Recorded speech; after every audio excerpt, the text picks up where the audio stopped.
public hearing for the cafeteria renovation, time being 7:33. Any public comments, concerns, questions? Seeing none, hearing none. Ask for a motion to close the public hearing. I move we close the public hearing. Thank you, Terry. Second. Second. All in favor, say aye. Aye. Opposed, same sign. All right, now we're going to open the regular meeting. First up's the approval of the minutes from August 29th. I'll make that motion. Thank you, Jim. I'll second. Thank you, Mike. All in favor, say aye. Aye. Opposed, same sign. Dr. Anderson, you're up. Yeah, so I don't have much for you this morning. We had our medical staff meeting on September 12th.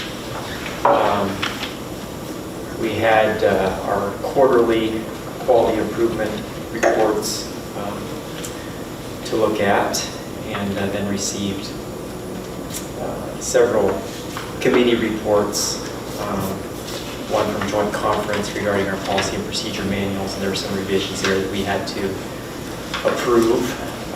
Infection Prevention Committee report was provided, and then an immunization report. I guess our immunization numbers have been up mainly because of extra COVID vaccines given the last couple of years.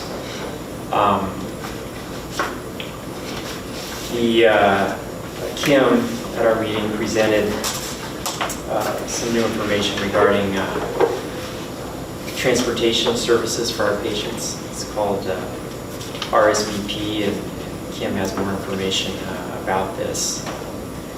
It involves volunteers from the county who can transport people to and from the clinic, even from the outlying areas. So these days, social determinants of health is something that's being talked about more and more. Transportation is a part of that, and people often do need rides to their medical appointments and procedures and things like that. So it's kind of a new thing for the county, and again, it's called RSVP. SWITA is still the primary option, but this RSVP program is a secondary option run by volunteers. So that was something that we learned about for the first time. Can I ask a question about that? So the patient doesn't have to pay to get here, is that correct? I believe it's free. Kim, can you? Yeah, and Jill's done a lot of work with this as well, but yeah, it is free to the patient. How do we tell people that? Like, how does the public know that? Yeah, we don't know that. I didn't know that today. Today's the first day. I read it in your report, but today's the first day I've heard of it. Kind of relying on that nurse-physician-patient relationship. If there's a need identified, then Kim has communicated with her team that those should be funneled through our patient registration department. And that can happen at the scheduling site as well. Okay. So They ask if they need their transportation. If they allude that they need that help, yes. Gotcha. Are they using hospital vehicles or personal vehicles or It's personal vehicles. personal vehicles? But the SWITA bus, like you guys arrange that SWITA bus to come to the house to pick me up then? So generally, with what's happening currently and what had been happening for several years, patients would get 2 SWITA bus tickets that Myrtue is covering the cost of. So one ticket goes for today's ride home, but then they have a ticket anytime that they need to get back. Get back. Yeah. And so each time they get 2 tickets to return home, and then, but they do generally their own arrangement of their own ride with SWITA. Okay. It's a nice service. Yes. Let's see. We, medical staff, met actually just a week ago for a visioning session with architects as we start the planning process for some renovations, perhaps new construction to different parts of the hospital here. And then kind of the final thing I wanted to mention is we did have a little discussion at our meeting about vaccines, flu vaccines and COVID vaccines, how we're going to handle those here at the hospital. And the consensus among the medical staff was that as an organization or as a medical staff, we wanted to strongly encourage vaccinations, but we did not want to require COVID or flu vaccines. Even though flu vaccines have been required in the past, I think a lot of us felt that during the course of the COVID pandemic, we learned that it doesn't usually go well when you try and force people to do things. And so we decided to take a little bit softer approach and strongly encourage vaccinations, both COVID and the flu, but not require it from employees. So that's pretty well covers as far as our last staff. Any other questions for Dr. Anderson? Thank you. Laura, quality improvement report? Our last quality improvement meeting was September 26th. Anesthesia reported on proper informed consent documentation, which was at 100%. Diabetic education reported on those hemoglobin A1Cs, pre-education and post-education. In Q1, they had 17 patients. Pre-education, that average A1C number was 9.6% across the 17 patients. And after education, it decreased to 6.8%. For Q2, they reported 25 patients being referred to them, and the starting average there was 8.4% over those 25. They haven't been able to measure that post-education yet. For diagnostic imaging, the imaging rescan rate was 4.9%, and we want that to be under 6%.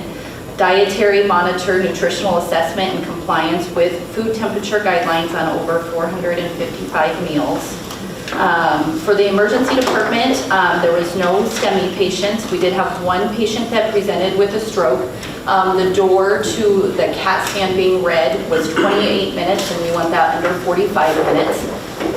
They're doing a lot of, a big push for pediatric QI education right now, kind of going into the winter months, and they have their next trauma case study scheduled for October 31st. Medical records and HIM reviewed over 1,300 records for timeliness of the ED documentation. They were at 90% for what was documented in the medical plan and decision making, and that was a 17% improvement. For lab, they reported that 85% of units of blood that were cross-matched were transfused, and MedSurg reported that 90% of post-op or post-discharge appointments were made prior to discharge. And then they also monitor everybody for fall risk and pressure ulcers. So that's the QI report. I also have the compliance summary. It's on page 8 to 10 in the packets. And this is just an annual review of what departments are monitoring from a compliance standpoint.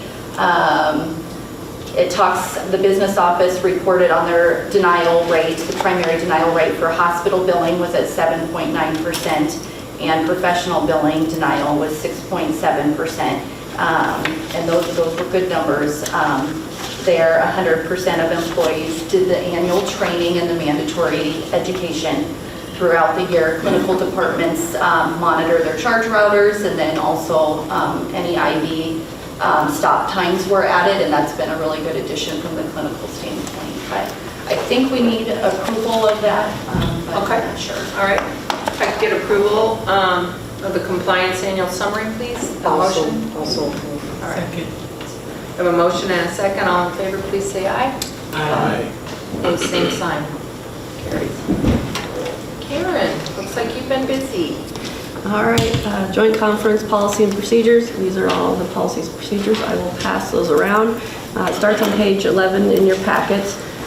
So as you know, we have full policy and procedure manuals. We divide this out throughout the year. So this is a quarter of the departments. And then we have just the policies and procedures from the previous meeting. So starting out with the annual policy and procedure manuals, we looked at anesthesia. They really didn't have too much. Behavioral health, they did have an audit and a DHS survey, so some changes to their policies from those.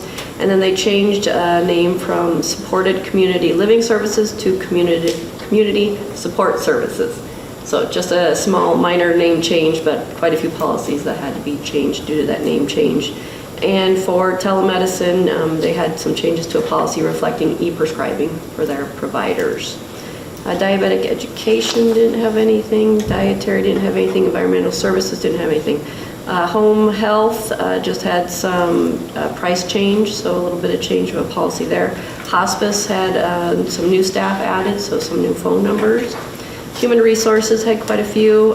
Their HIPAA policy, some guidelines for consistency and in handling any violations to that.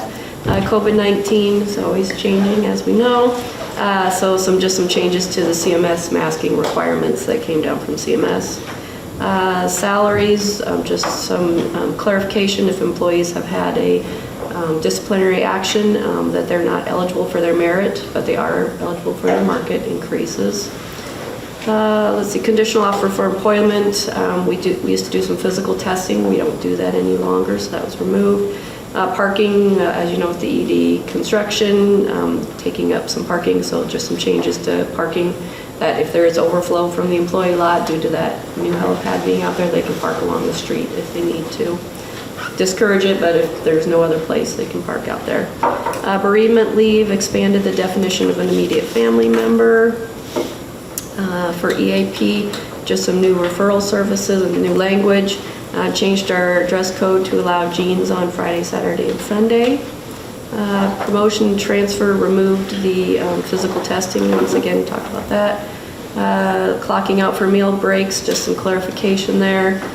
And paid time off, just the differences in some accrual levels. So had quite a few changes for HR. Information services, nothing. Medical records just had some changes with those behavioral health audits, just some changes to their medical records. Nursing administration, a lot of, again, the clinical departments have moved their policies and procedures to that Lippincott, which is that online storage of policies and procedures. So most of those are just moving from paper format to an electronic format. Did have, let's see, a new policy for internal communication, just trying to clarify with our new Tiger, where we can text as well as voice, etc., especially with the practitioners changing, so just some new policies on communication and improvements with that. Let's see. Perioperative, again, clinical departments, so most everything was moving to Lippincott, and then they do have a new cart for transportation, removing of supplies in the surgical department, so a change to that policy. Again, lots and lots of Lippincott policies changed there. Nothing for Peterson Family Wellness Center, nothing for rehab, respiratory therapy. On their mechanical ventilators, just had some updates to their circuits, their ventilators, so changed those policies. So those are all the full policy and procedure manuals that we went through. Just for the quarterly policies and procedures, just from one to the next one. Pharmacy had a lot of changes there. So, you know, we always have our guidelines, and in pharmacy they're called USP 800. So a lot of changes with their guidelines for 2023 came out. So nothing drastic, but again, the new guidelines came out. So a lot of looking at and focusing on hazardous drugs and how we protect our staff when they're handling hazardous medications. So, you know, everybody thinks of chemotherapy, but there's a lot of other drugs that can be potentially hazardous to, say, pregnant women and things like that. So just guidelines for staff when they're handling those medications, that they're wearing gloves, et cetera, whatever they have to do for those medications. So changes to policies for that. Let's see, just looking for any other major ones here. Nothing else too exciting. Safety manual, we did do a whole revamp on our fire policy, just changing some verbiage and how we were running drills, etc. So all of the department heads were educated on that at the last department head meeting, and that's going down to the staff. And being educated, all staff are being educated on some of those changes. So that's pretty much everything in a nutshell. If you have any questions, like I said, Jan and Kate are on that committee. As Dr. Anderson said, it was approved both through our Joint Conference Committee and through the Medical Staff Committee. So then it does have to come to the full board for approval of all those policies and procedures. Great. If I could get a motion on the approval of the Joint Conference Committee and Policy Procedure revisions as Yes. just stated. So moved. Motion. Thank you. Second. All in favor, please say aye. Aye. Opposed, same sign. Privilege passes. Personnel Committee report. Jim? Personnel Committee met this morning at 7. We had 3 initial appointments, 6 reappointments, and no voluntary withdrawals. I'll make a motion to approve the Personnel Committee report. We have a motion. Second, please. I'll second. Sorry. Motion and second. All in favor, please say aye. Aye. Opposed, same sign. Motion carries. Mr. Jacobson, the CEO report. I'm going to start out with the organizational goals for the last year and what our results were for the 22-23 fiscal year. So most of you have seen this numerous times. We've used this kind of the same template for several years. But these are our organizational goals and are things that we feel we need to do to be successful as an organization and meet our mission. So we have our 6 different pillars: community, finance, growth, people, quality, and service.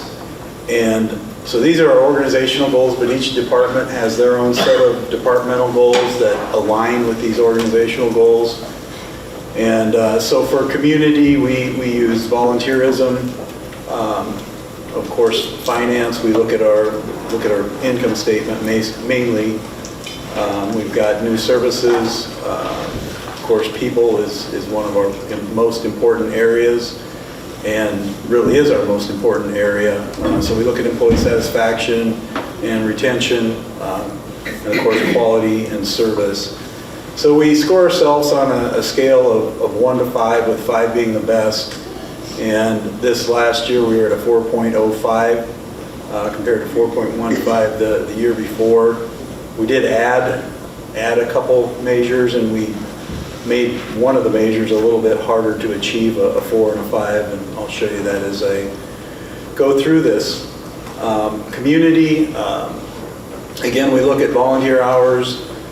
We encourage our employees to be contributing members of our community. We don't require it, but certainly encourage it. And this year we had a little over 6,800 documented volunteer hours, and that is a score of 3 on our 5-point scale. And you can see we weight the goals a little bit differently. So this goal is weighted at 5%. And then finance, we want to generate the resources required to support our commitment to high quality care.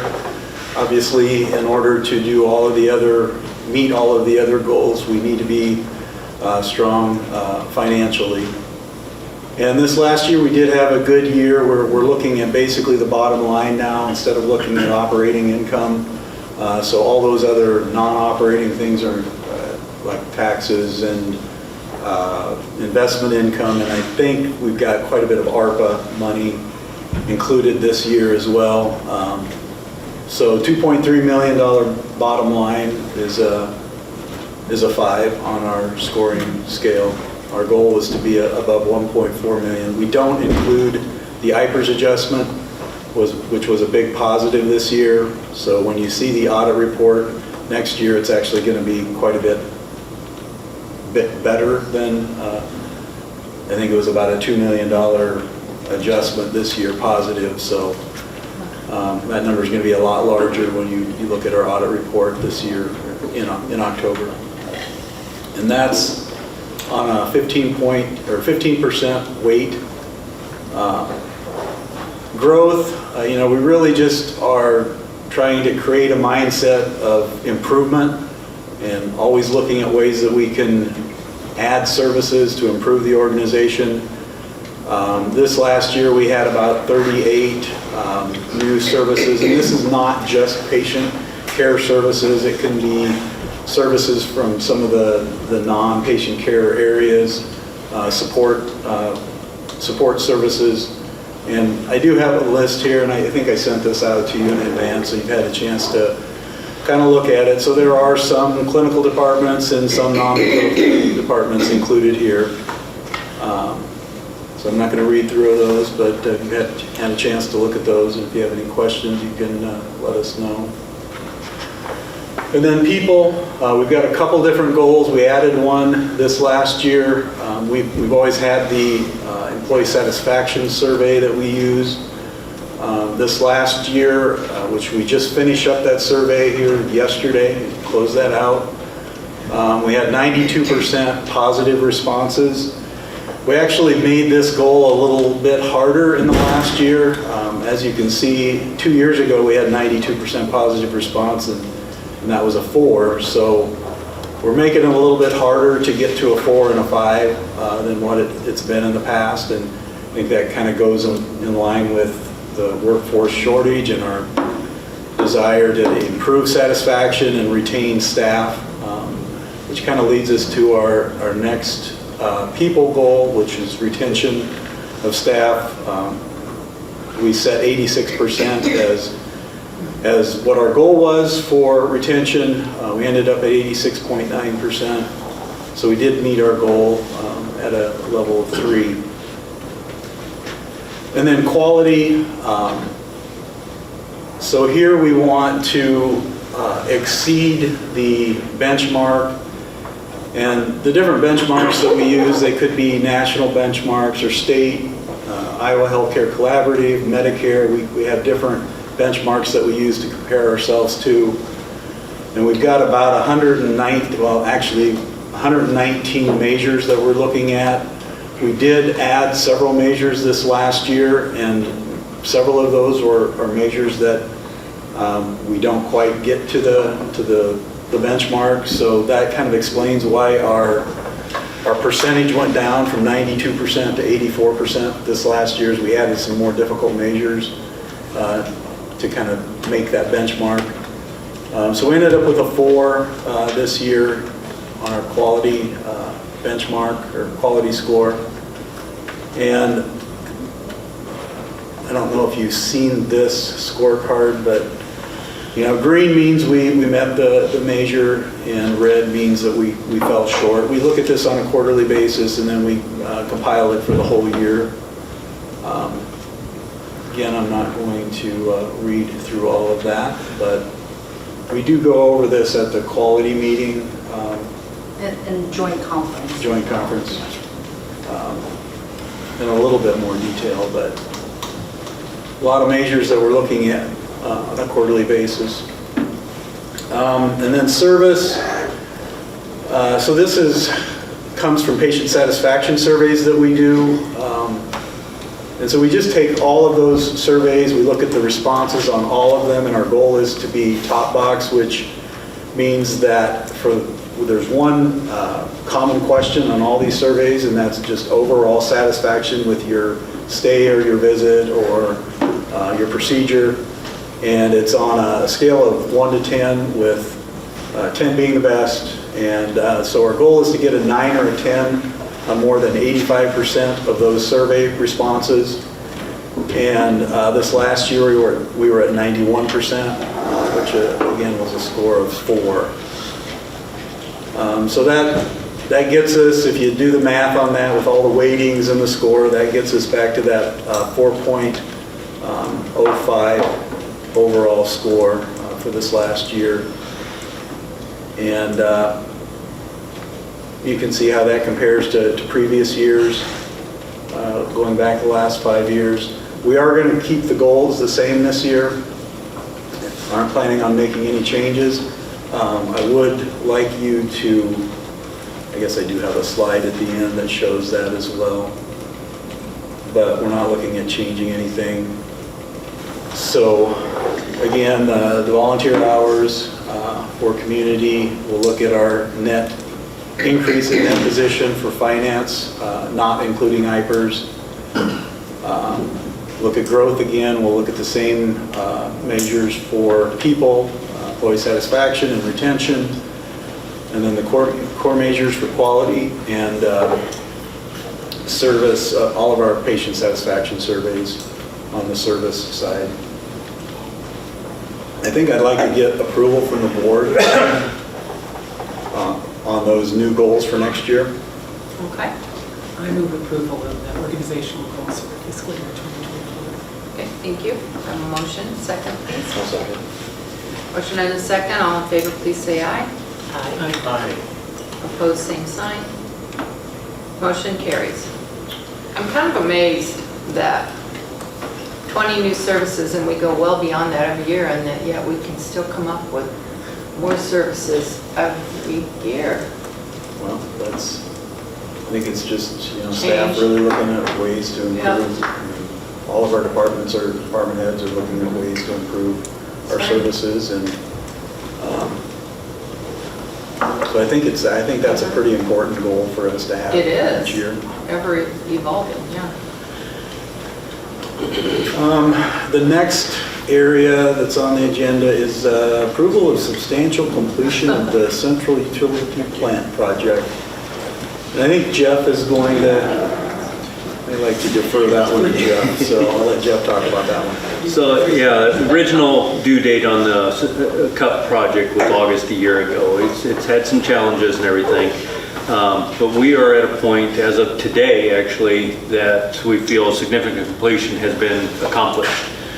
Today, the last major item is being finished today, and that is our synthetic natural gas and moving the natural gas meter from the building out to the utility yard. So we've been actually, the big propane tank there is what's used to create synthetic natural gas. We have been running on that for the last 10 days. Proving that it'll work, and when we need it in emergency, it's there. Plus the city, before they would transition to the meter, wanted to prove that it was running for 5 days. And because our main source was off for 2 days while they transitioned. So it's been going very, very well. There are still a few items that are left to be completed on the punch list, but there's, based on the significant completion, they have 30 days to complete those. Relatively minor, some insulation here and there, a pump that needs to be replaced that's sitting on the, or at least last week was on the shelf ready to go. A few items like that. So to a point, yesterday they were straightening up the fence on the west side of the utility yard. And so just some of those last little things to get out and do.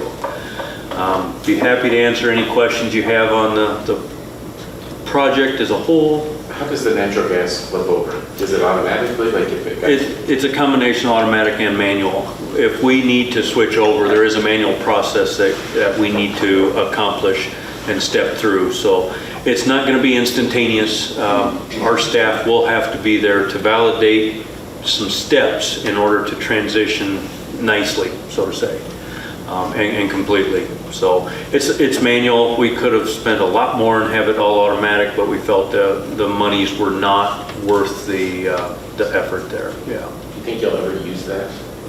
We were requested 2 years ago to use our backup fuel supply, but because the CUP project was in process, we were unable to. So we do use it, but infrequently, on a mandate. We will, from here forward, be transitioning to the synthetic natural gas to ensure that it continuously is running and is up to supplying gas when we actually need it. So you'll test that like... Monthly. Okay. Yep. And then you'll go on it and then come back off? Yep.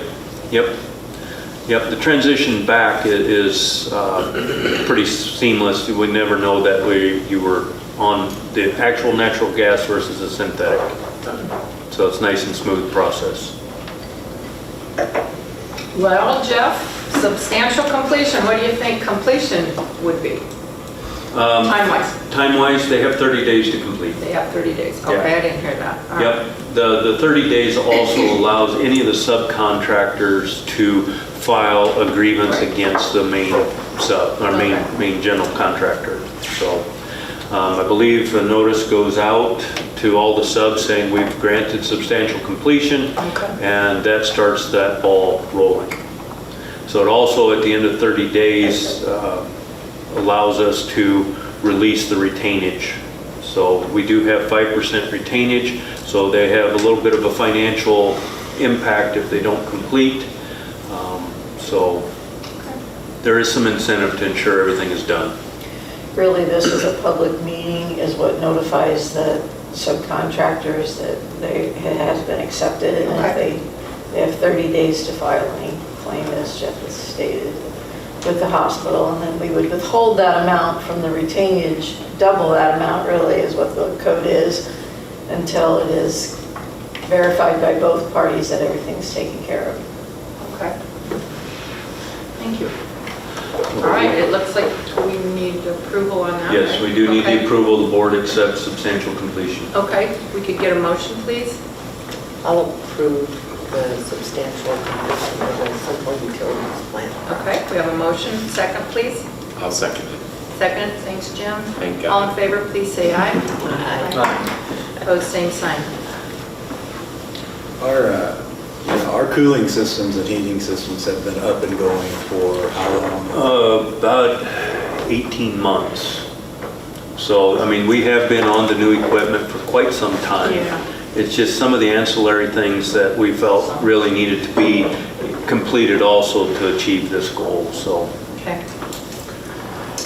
Okay, moving on to the cafeteria renovation, and got Julie Klein here, she's our dietitian, and she oversees that area, so she may have any comments. And we've got Murray Company here as well, Matt, Nathan, and Major.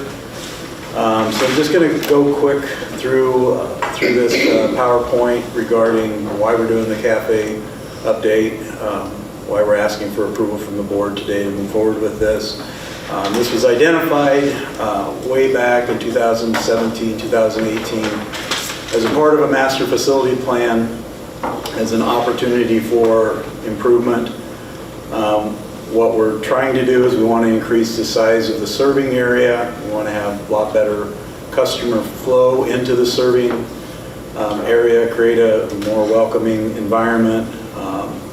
There will be some interior windows from that hallway into the cafeteria. I think it's going to be more visual into that area. Last time we did updates to that area was 23 years ago. Julie knew exactly when that was, so yeah, 23 years ago was the last time we updated that area. So we want to be able to add some amenities as well. There's some improved HVAC and lighting that will happen as a part of this project in that area. You know, as a part of the ED project and the cafe project, we want to create some outdoor seating, and I think this will allow us to do that. We've got some outdoor picnic tables. We may have to purchase some other seating and plants and some different things to make that area look a little bit better. But that is part of our goal, is to have an outdoor seating area just to the kind of to the north of the cafeteria. That's my question, if it was going to be down there, if you were going to do it up here. No, it'll just be outside the cafeteria to the north. Just some history on this. We did approve a contract back in May of 2021 to do some design work with an architect. That pricing did come back in October of 2021. And at that time, we were just focusing on the serving area and the seating area. As you will see, we've added the kind of the hallways around the cafeteria to this newest project. But those costs at that time came in way over what we were expecting, and we chose not to take action at that time. Since then, we've had several, obviously, board meetings where there's been some discussion about the cafeteria. There's been several building and grounds committee meetings where we've talked about the cafeteria.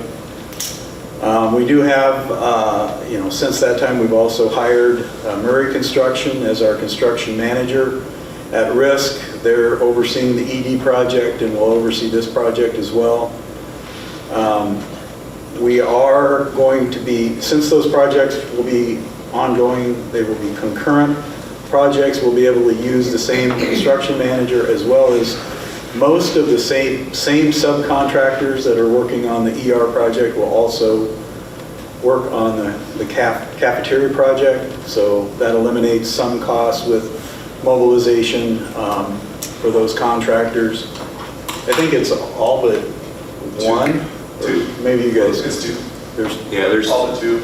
There's two contractors that aren't part of the ED project. However, one of the contractors identified here is Burnham Electric, which is our primary electrical contractor for all the other work through the hospital.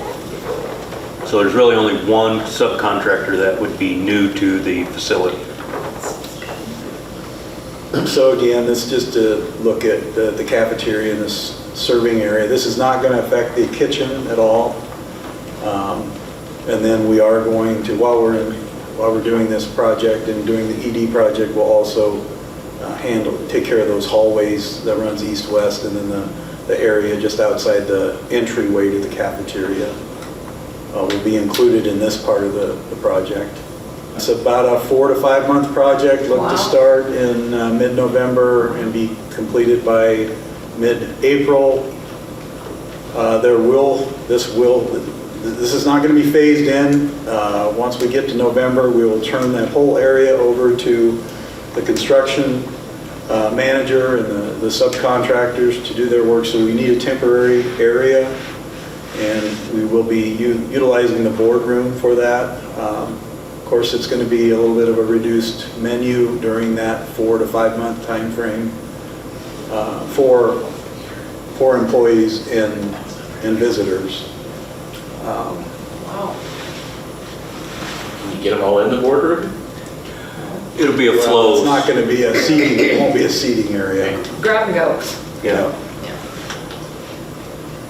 We just had a meeting yesterday and kind of started the process of planning how that will play out.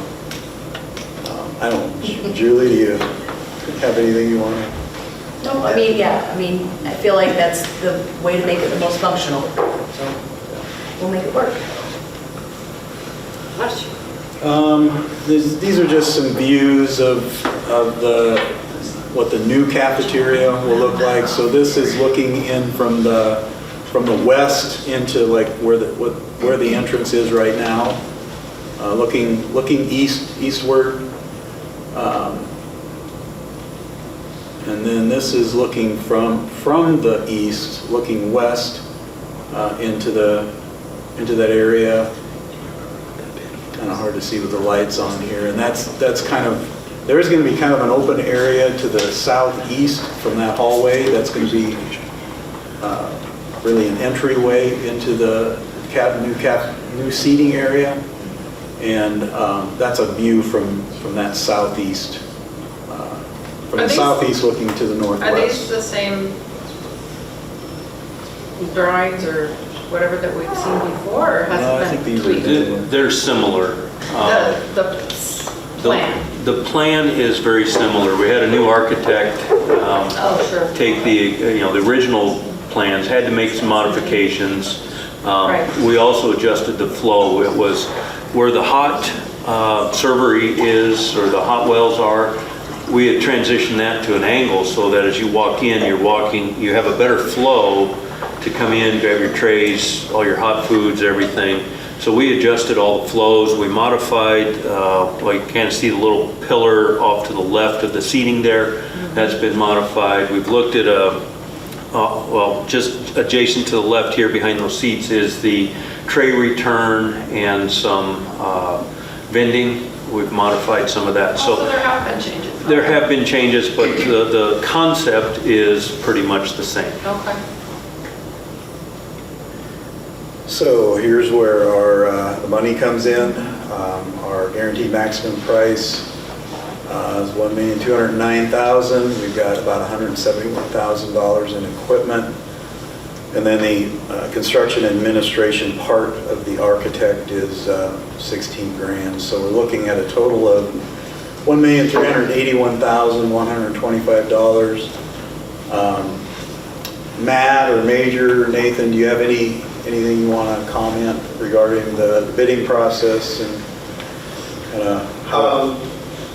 Yeah, the highlights is we're, as Barry and Jeff mentioned, largely getting our efficiencies through using all but two, and as Barry or as Jeff mentioned, one of those two contractors is regularly working within the building, so we're getting our efficiencies there, and then obviously our management team helps keep that construction side of the GMP down.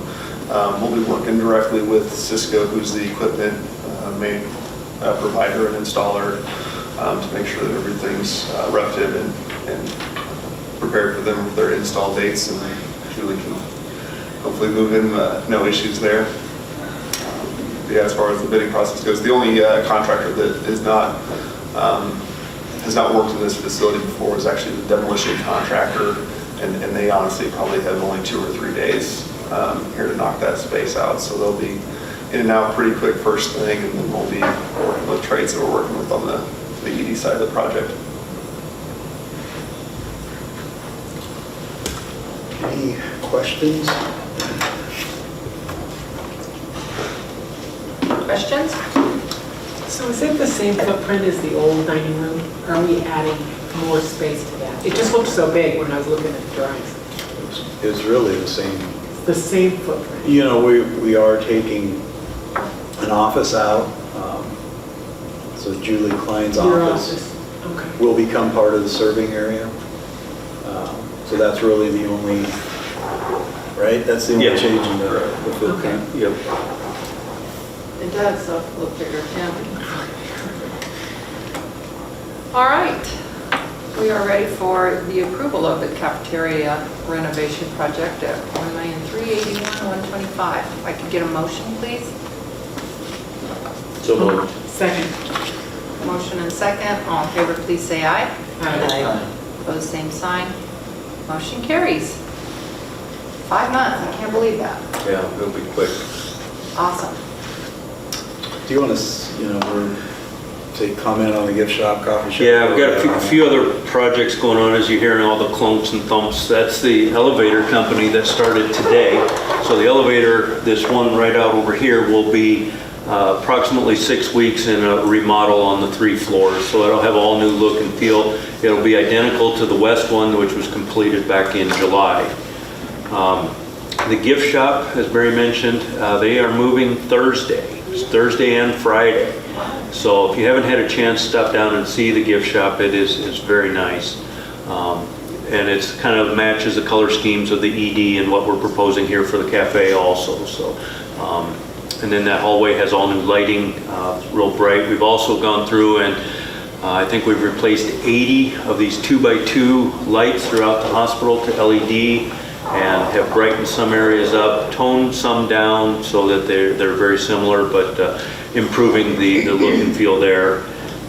The emergency project that's going on out here, as you see, there were a couple changes that we needed to accommodate, put us back, slowed us down a little bit, but the footings were poured on Thursday. And the team has really caught back up on the delays that we had. We had an issue with the sewer system. Thought it was 6 inches, turned out to be 8 inches, which required some different changes. We accommodated that within a week, and they are pretty close to making up that time again. So things are going very well there. Inside, all the walls are down, the additional supports are up. I believe this Thursday they start cutting the floor for underground plumbing. And we'll start seeing steel erection, or more concrete work first, and then steel erection coming up over the next few weeks. In November 2nd, roughly, we are planning on we're working on a beam signing, so keep that day open so that you can come and autograph the final beam, and we'll watch it be lifted and placed and put in place. So a lot of employees will have their name memorialized for the next long while. So, Cool. As Dr. Anderson mentioned, we did start the master facility planning process, series of meetings. So on September 19th, started out with the medical staff, kind of a visioning meeting, very high level meeting with the architect and the medical staff, and then we had a meeting with our specialty clinic and surgery managers, had a meeting with Kim for the rural health clinic, and then also with Christy Mattis for the MedSurg inpatient area.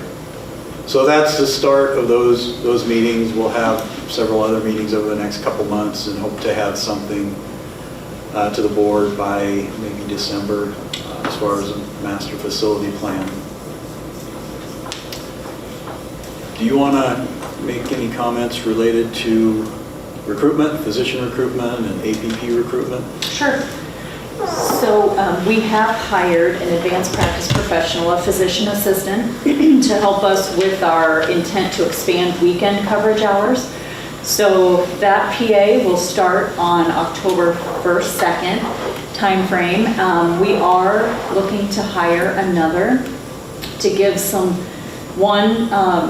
to provide the coverage as well as to provide some flexibility and some work-life balance for that physician or that either nurse practitioner or physician assistant to alternate weekend coverage. So we have a couple of additional APPs. They're both family nurse practitioners. One of them also has a certificate in psychiatric mental health. So we are in conversations with the two of them currently. As far as our physician who we are trying to recruit, just still in conversations. It's just taking a little longer than we had anticipated. And really it's at the point of her reviewing the contract with her legal counsel. As far as the expanded hours go, support staff or nursing staff, is that working? Are you flexing or hiring more or? So we've already interviewed. We're hiring and we're in the interview process right now. Okay. Mhm. All right. That's all I have. That's all Barry has? All right. Thank you. Christy, monthly financials. Well, just to let everybody know, we did finish our audit. The auditors were out a couple weeks ago for a couple days, so that's finished. They'll be back out in October to present the audit report. No major findings or adjustments or anything, so should be pretty clean. We'll file our cost report earlier than normal. There is a balance due to us from Medicare, so we want to get that filed as soon as possible so we can get that funding. Just to touch on the financial reports, July and August are both in your packet. Won't spend a lot of time on July. For July, our net income from all sources was $210,000 compared to last year. In July, it was $64,000. So we're seeing our revenues are keeping up with our expenses. So that's good.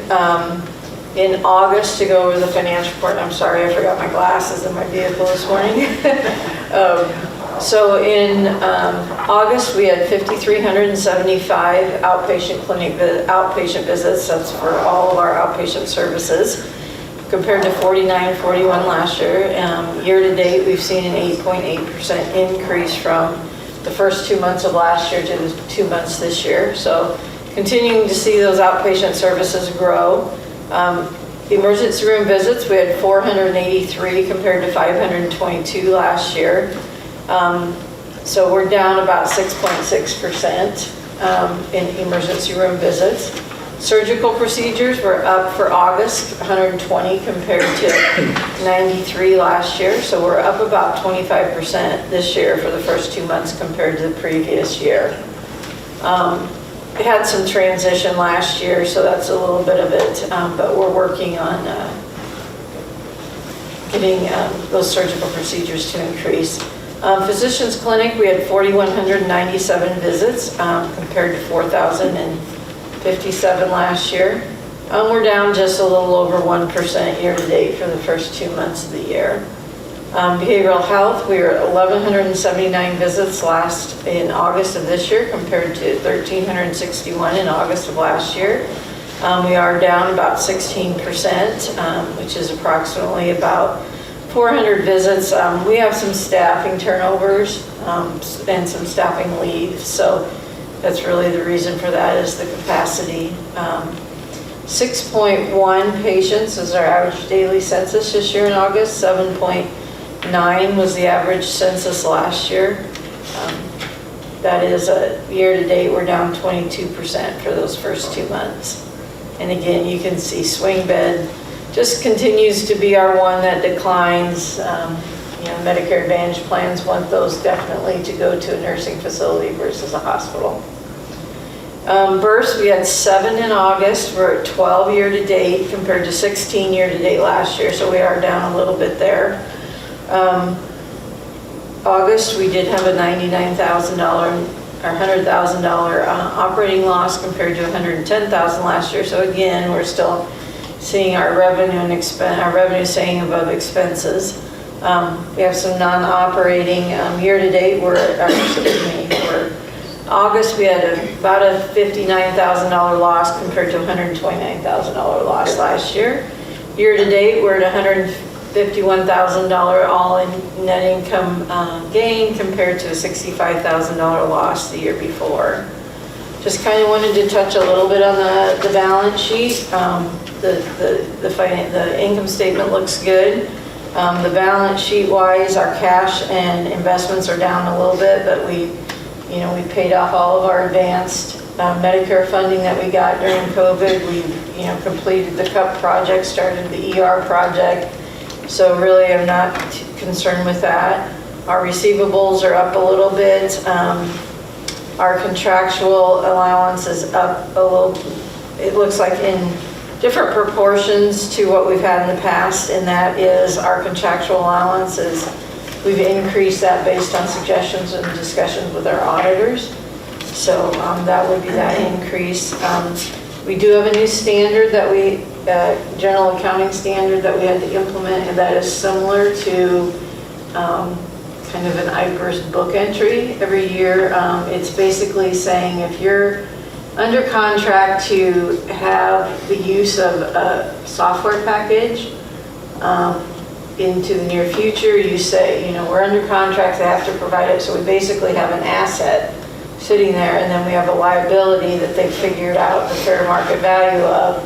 And so the two of those entries are made at the end of every fiscal year. So it's another one of those kind of supposed to be recognizing some more assets and liabilities that we have. They really offset each other, and personally, I feel like it makes the financial statements more confusing for the average person to look at, but we have to do what we have to do. So does it stay on all year long, and there's only one adjustment, or are there monthly entries to try? We make one adjustment at the end of every year. Okay.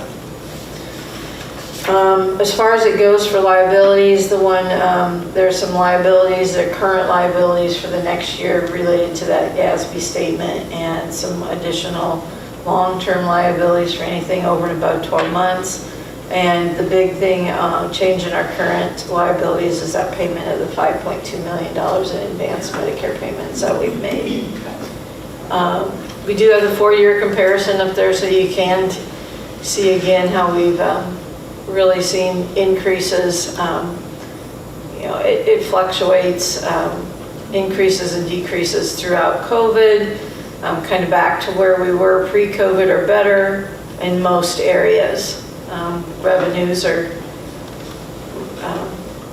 staying pretty consistent. We're doing a lot to get back to where we were there in some of those other years.